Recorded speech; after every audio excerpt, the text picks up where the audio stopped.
Good morning, students. Today we will discuss about waterways.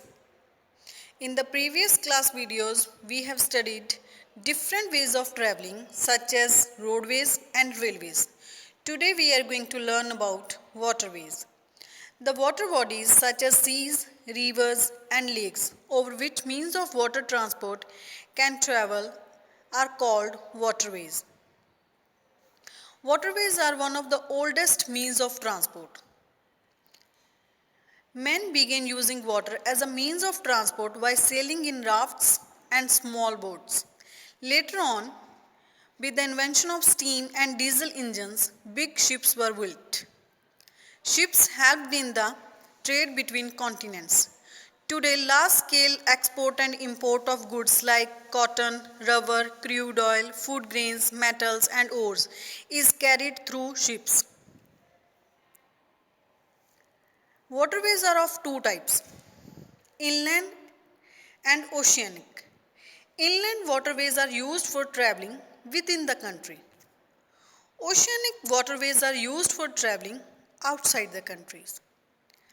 Boats and ships are the most popular means of water transport in India. Boats are used for traveling short distances. Ships are used for traveling long distances. Ships can be classified as, student, look at this picture. This is a passenger ships which carry people from one place to another. This is a cargo ship which carry goods or cargo from one place to another. Tanker ships which carry petroleum and oil from one place to another.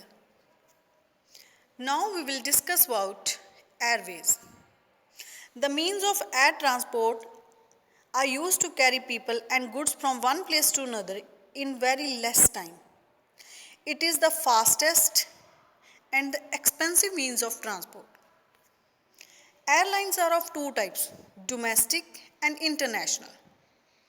Domestic airlines are used to carry people and goods from one place to another within a country. International airlines are used to carry people and goods from one country to another country. Student, you have to read this topic from your book. Now, we have studied four types of transport: roadways, railways, waterways and airways.